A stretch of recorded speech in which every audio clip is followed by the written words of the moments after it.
eh, katakanlah kebebasan, keadilan, kesetaraan dan seterusnya itu akan diambil manakala mendatangkan manfaat.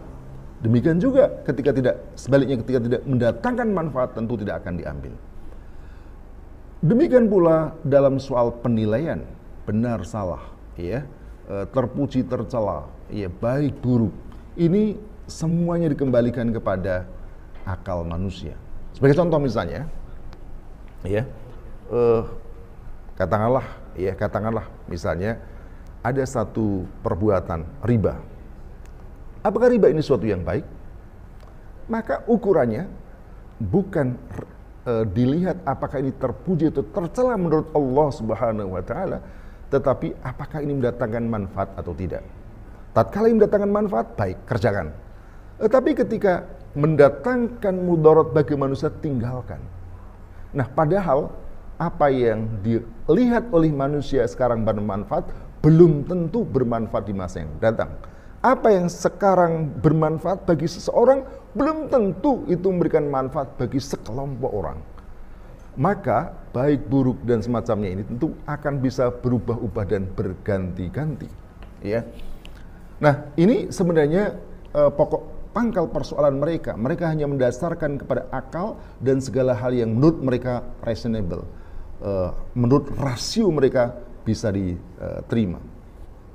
Kemudian yang kedua adalah sains dan metode ilmiah, yang ini menjadi cara berpikir mereka, dan bahkan bukan hanya cara berpikir mereka, tapi menjadi dasar dalam mereka berpikir. Sesuatu yang baik, sesuatu bisa diketahui, katakanlah mereka mendasarkan pikiran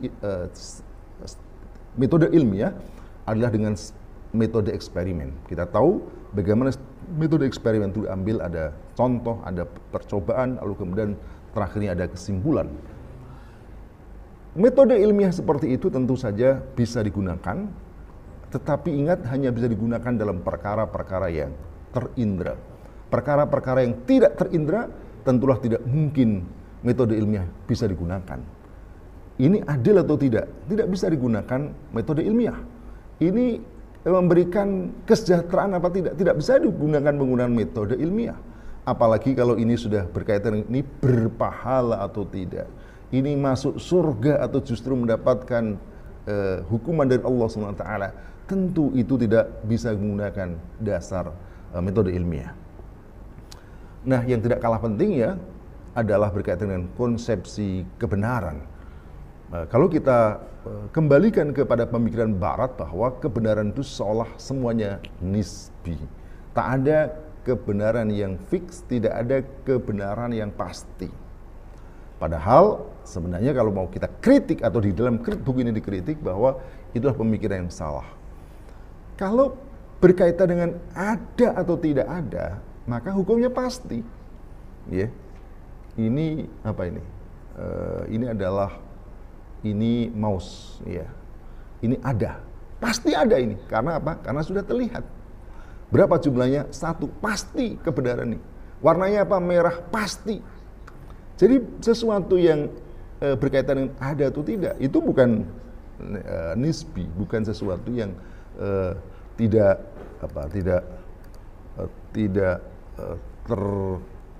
terketahui. Ya. Demikian juga perkara yang sifatnya sifat. Kalau tadi ada atau tidaknya sesuatu yang sifatnya ini juga kadang bukan berarti harus nisbi, ya. Perkara katakanlah misalnya sifat atas satu perbuatan. Ketika Allah SWT telah menetapkan bahwa ini suatu kebaikan, maka tentu kebaikan tidak bisa dikatakan menjadi buruk. Riba ketika disebut Allah SWT buruk, maka itulah buruk. Demikian juga ketika dikatakan sebagai baik, maka demikian juga baik. Saya ingin mengatakan, atau di dalam buku ini disebutkan, sebenarnya bukan hanya itu, tapi juga diberikan contoh-contoh bagaimana cara berpikir mereka yang kemudian menunjukkan bahwa mereka salah dalam menetapkan konsepsi kebenaran ini.